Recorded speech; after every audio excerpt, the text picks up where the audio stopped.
What's up, everybody? It's your boy, Marcus the Money Man, the Appliance Boss. And in this video, we're going to cover three things that all appliance repair business owners run into that they may or may not be prepared for. And I tell you, I ran into a couple of these myself.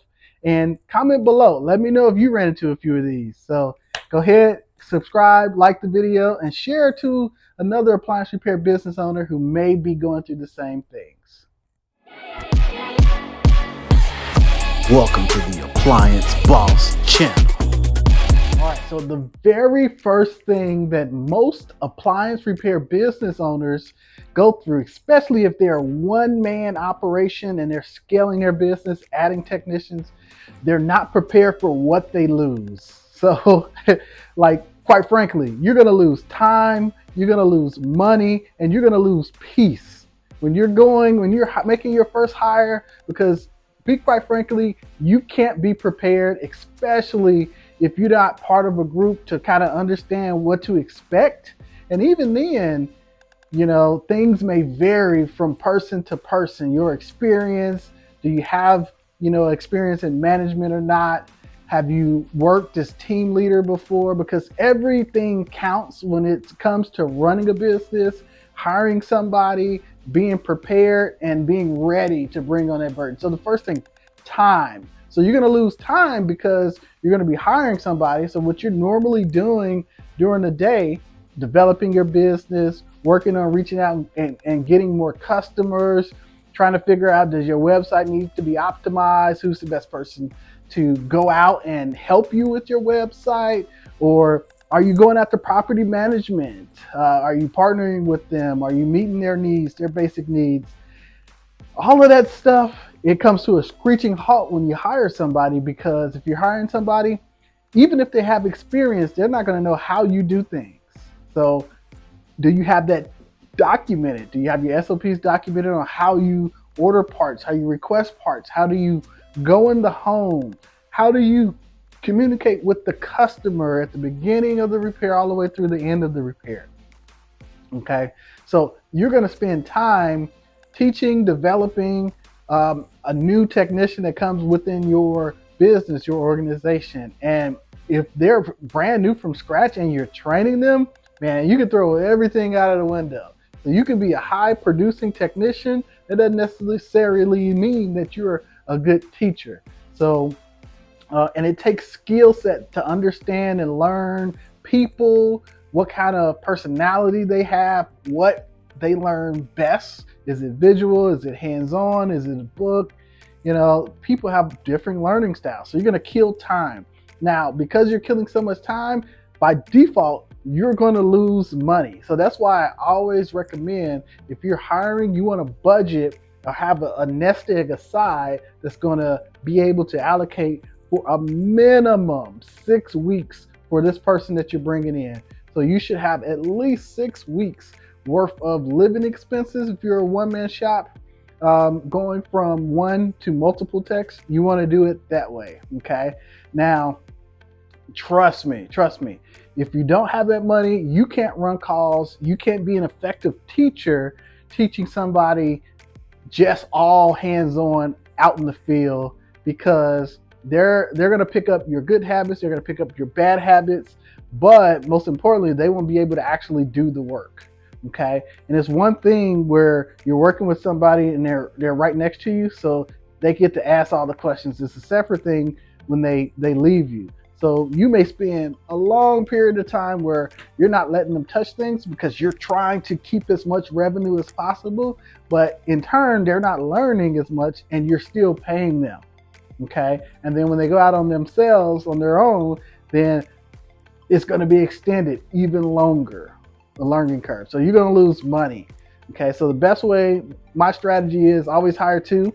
So if you're looking to go from one tech shop to multiple, hire two. Get prepared to hire two. Don't hire one, hire two. I'm going to say this again, hire two. Okay. Because more than likely, even if you go through the training regimen, somebody's going to quit. And if you put that much effort to losing money and somebody quits, you won't be able to gain the revenue. So it's a numbers game. So as you hire people and they get efficient in certain things, they're going to be able to bring in revenue. When they're bringing in revenue, it's paying for what you lost. Okay, they're adding into the bucket. They're not taking away from the company. So be able to keep some of that money. Now, when it comes to peace, you're a one-man shop. You do all your paperwork. If you don't do your paperwork in time, you don't do your paperwork in time. If you don't get back to the property manager, you don't get back to the property manager. If you interact with the customer, you do it the way that you want to do. It's all said and done. You don't have a boss. You don't have anybody to answer to. So one of the misconceptions is when you hire somebody, even though they're an employee to you, they're now your boss essentially, because they're asking you questions, they're telling you, giving you ideas to help improve the business. You're accountable to them, okay, from that standpoint, because now you're paying them so they can provide for their family, they can provide for themselves, and then they can take care of your customer base, okay? So you're going to lose that piece because you can never be too certain, especially when you're hiring out, if somebody's doing good or bad, until you start to get feedback from your customers, you get feedback from them, and you actually go out and watch and see what they're doing. So if you're going out and watching to see what they're doing, now you're losing more money. You see what I'm saying? Always hire two, okay? Now, the second thing that most appliance repair business owners, they're not prepared for, is going to be more techs doesn't equal more money. So I said this, if you hire two technicians, so if you save your money, you hire two technicians, they're going to be able to return money back into the pot, okay? But like I said, you need to have at least 6 weeks worth of that living expenses for yourself so you can make sure you're good, because you're going to still be able to generate some revenue, but during that period, you won't be at where you are. So you want to have that set to the side, okay? And if you're hiring two and you have enough expenses for that 6 weeks, then now you're rolling the dice, you're playing the odds, so you're gonna get one good one out of the two. You can still get burned, but odds are better, hiring two than one, okay? So now from that point, if you hire two technicians and one of them is not producing and one of them is, then now you spent the money, it's three of you guys, but you're not making more money necessarily. It's net wash. Another scenario that most business owners go through is they hire a technician, they remove themselves out of the field, and they find out that their technicians cannot sell as good as they do, okay? So now they're hiring more, but they're going out and they're taking calls. They remove themselves from the business because they don't have enough calls, and then now their technicians aren't selling as much as what they used to, and it turns into this whole, now I gotta fire people. Did I make the right choice? Should I keep going? All this doubt sows into your head, okay? But the main thing is, before you hire, you need to understand, if you're gonna go out of the field, you have to really focus on the business development of your business, acquiring customers, getting the bulk accounts, okay? Don't let people tell you COD is the way to go and don't do anything else. Especially if you're scaling your business, you will be out of business. You have to have a diverse customer base. So CODs are great, but you need to have some property manager mix in there, okay? You can't do nothing but dryers. You gotta be able to do some refrigerator work in there as well. You have to be flexible enough, so if you do sign up with third-party warranties, maybe your rates are a little bit higher. Maybe you only get 1-2 calls a month. Maybe that's all you need. It's that extra $500 to come your way. So you have to understand that when you hire, you have to have a plan of action to be able to go ahead and take advantage of bringing in, training someone, and helping grow your business and helping them make a living for themselves. Now, the last thing is direct to the third. So they all kind of play together. You have to be prepared to be not only the employer, so who they're going to every day for all the questions, but also the business developer, the marketer, the CFO, the everything still. So because you hire technicians to do the work, all you're doing is producing more work, okay?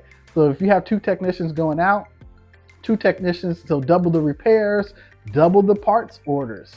double the questions, double the vehicles, double the insurance, double the potential flat tires, double the. So you see where I'm going? So that's just on the technician side. But now you have the business development.